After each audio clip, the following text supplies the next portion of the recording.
Good evening. The unofficial battle for the Test cricket's wooden spoon is evenly poised with 2 days to play at the Oval. The third day of the deciding fourth Test against England had started so promisingly for New Zealand, as Steve Marshall reports. The day didn't start well for England, with Phil Tufnell accused of verbally abusing two 11-year-old fans. Then it lost its last 3 wickets for 3 runs, Chris Cairns with a 5-wicket bag. And for the 14th consecutive Test, England had failed to outscore its opponents in the first innings. Yes, I would think so.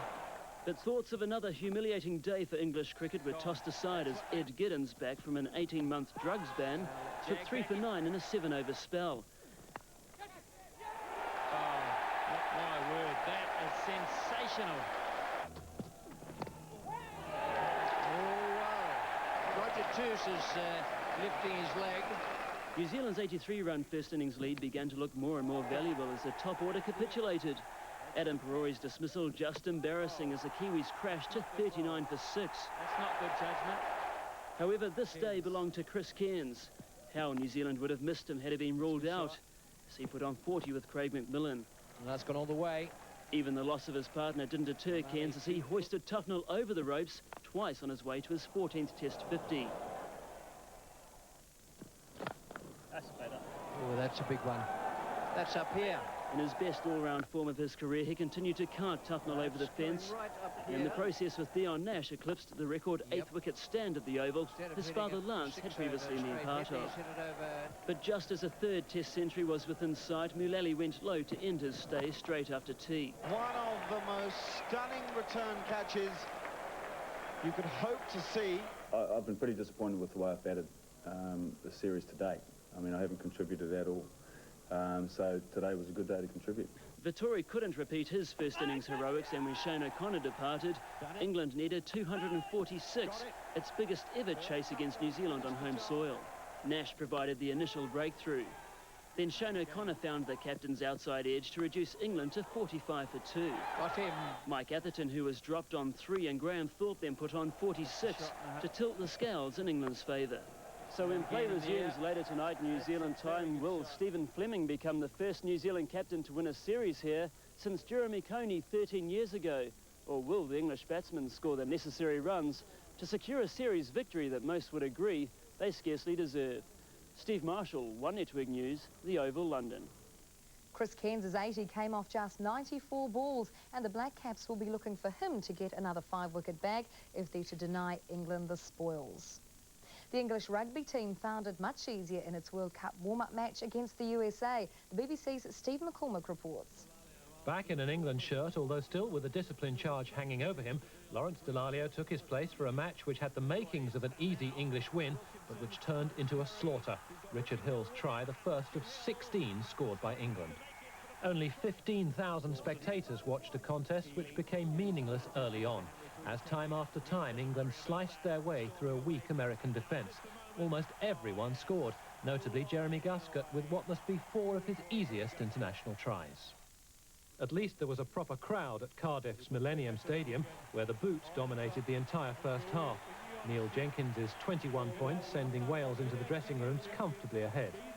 But Canada emerged from the break with noticeable resolve to try to end their current spell of 6 successive defeats, and David Lockheed's try helped take them to within 2 points of their opponents. That was their high watermark, though, and Wales reimposed their superiority with 2 tries of their own. The Perth seeing Jenkins pop up to finish off a move he'd started and take his personal points tally to 26.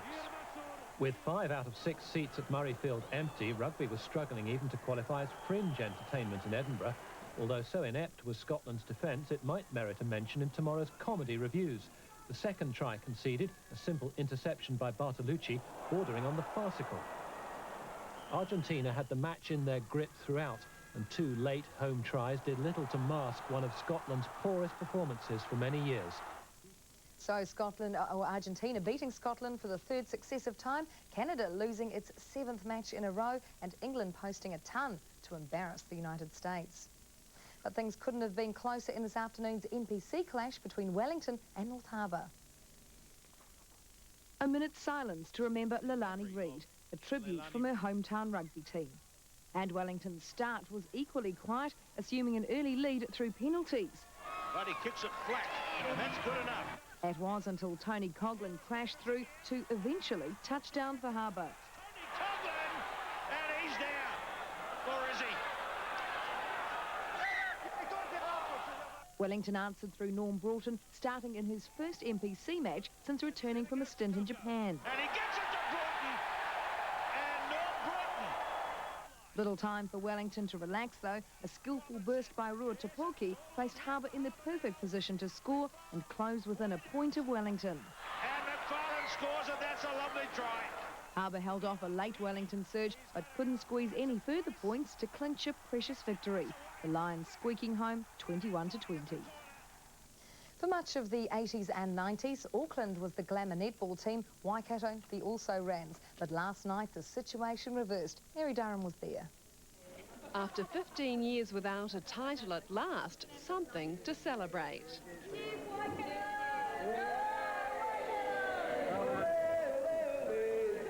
But today's breakfast was poignant for some. Last night, Karen Gaddis and Megan Brown revealed they were cutting ties with the team to head off on the Big OE. We're one of those units that just had such a great week, and to leave on that, it's just amazing. We made a pact to each other. The last time we were going to be together, we wanted to make it special. And make it special, they did. Rangatawa turns and spots the feed straight under the post. Good work. Auckland had only won 2 of their 5 matches heading into this final compared to Waikato, which had an unblemished record. And the differences in their build-up soon showed up on court. An 8-goal lead at quarter-time became 17 by the halfway mark. And as the confidence grew, so did the style. Tanya Nicholson with a move in the best tradition of Belinda Colling and Donna Lophagen. The result never in doubt, Waikato winning 63-47. That's it. And that's all Waikato. Elated, great, everything you could possibly think of. And it's evident those feelings aren't going to wear off in a hurry. Mary Durham, One Network News. Well, there was better news for Auckland's basketballers last night. The Northerners continued their dominance of the NBL in the 1990s after leading it throughout in last night's final in Christchurch. David DeSoma reports. This is the moment they've been waiting for all year. Auckland celebrates its 4th NBL title in just 5 years.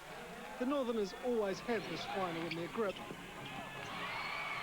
It was a match which featured some sublime play, like Carlo Varicio's gem to Robert Hickey. Intensity's always a big part of the finals. None felt it more than Auckland's Prem Krishna. Auckland's outstanding captain, Pero Cameron, who picked up 3 NBL awards on Friday night, was back to his brilliant best. As Canterbury coach Bert Knops pondered his best move. But what we're really looking for is inside action.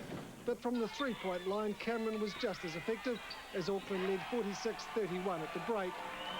Just when the Rams needed a game breaker, enter a high-flying Clifton Bush.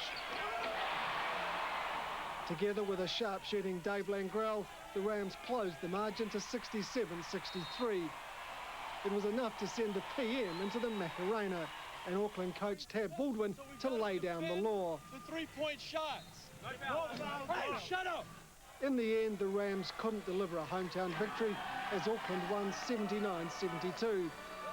It was all the sweeter as the Northerners had lost 3 matches in the South Island earlier in the season. David DeSoma, One Network News. Grand Prix experiences guided Kiwi Indy Lights rookie Scott Dixon to another American milestone. Former Ferrari and McLaren Formula One driver Stefan Johansson, who is Dixon's boss, helped the team set up his car at the one Mile Oval in Chicago. And the result, a stunning lap record, giving Dixon pole position tomorrow morning. The heavyweights are starting to roll in at the America's Cup Challenger Series. One arrival was meant to be top secret, the other happy to have the exposure, reflecting the owner's new approach to the event. Martin Tasker explains. Once upon a time it would have been all secrets and subterfuge. Now Dennis Conner is anxious to make the America's Cup more open. And as Stars and Stripes was swung off the container ship in Tauranga today, the shrouds and other disguises were conspicuous by their absence. Connor's 8th campaign as a one-boat affair, Mr. America's Cup hoping to notch up a 5th victory. Trying to stop him will be the New York Yacht Club's Young America Syndicate, whose first boat was meant to arrive in secret, the syndicate refusing to confirm or deny details of its movements.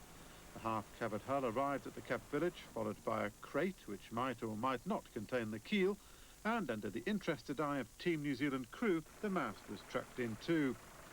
Trying to ensure a fair contest between all the yachts will be Brian Willis, just confirmed as chief umpire for the America's Cup and keen to avoid lengthy protests. The rules are there to be used to the limit on the water, and that's expected of match races.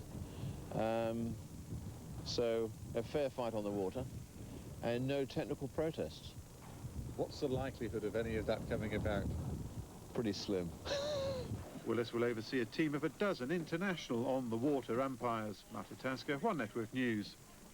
Beatriz Famuina has made a solid start to her defence of the World Discus title in Spain. The World Champions throw of 64.18 metres was the second best in the qualifying rounds. The final is on Tuesday morning. But disappointment for other Kiwis competing. A slow start saw Chris Donaldson fourth in his heat of the 100 metres, and long jumper Chantal Brunner failed to make it past the qualifying round. Meanwhile, in the men's shot put event, CJ Hunter's finals round throw of 21.79 metres was good enough to earn the American gold. And success on the track for his wife, Marion Jones, who set the fastest time of the year in the second round of the women's 100 metres. She's also qualified for the long jump. The race for NRL Rugby League playoff spots is getting super tight. The Sydney City Roosters were looking to regain a share of the competition lead against the St George Illawarra Dragons today, with Kiwi Richie Barnett at his evasive best. Now 5 metres out, dumps the pass back, Fletcher gets there for Sydney City. However, the Dragons came storming back in the second half, with Wayne Bartram bagging a double and Trent Barrett the match winner, as the 7th place Dragons finally returned to their giant-killing best.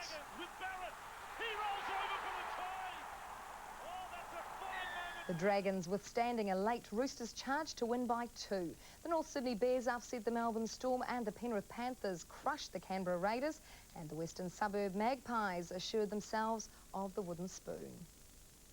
The Olympic aspirations of Kiwi badminton #1 Jeff Bellingham were under the microscope this afternoon. He took on Japan's #4 in the Auckland International Championships. Martin Tasker reports. For 23-year-old commerce student Jeff Bellingham, a win here would have secured vital ranking points for Olympic qualification, but almost the same apply to Japanese professional Hidetaka Yamada. Ranked 4 in Japan, he's trying to break into the top 3, which would certainly boost his Olympic chances. Yamada took the first game 15-10, and this was match point in the second at 14-4. The fact that it was a 29-shot rally, little consolation to Bellingham and his Olympic hopes.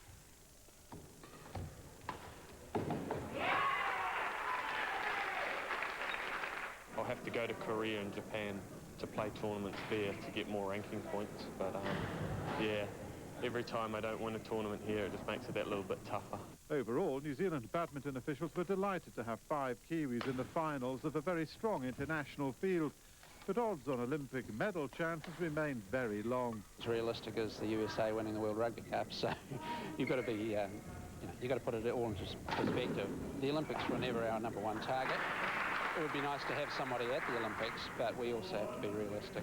In the ladies' singles, Kiwi #1 Rona Robertson retained her title with a comfortable win over Rebecca Gordon, 11-2, 11-3. Marty Tasker, One Network News. And that's sport. For which we're grateful. Thanks, Bernie. And after the break, Karen's here with the weather for the week to come. Plus, no stranger to controversy and not afraid to speak his mind, our Person of the Week. The legends are here. The great Colin Meads being sent off. I've let New Zealand down. In a series that examines our game. Probably in reflection, Andy wouldn't do it again. I would do it again. The tries, the teams, the truth. I'll tell you a thing now that was never told before. Brought to you in association with Ford and Air New Zealand. In the corner was Christian Cullen with tears in his eyes. Legends of the All Blacks, 8:30 Monday on TV1.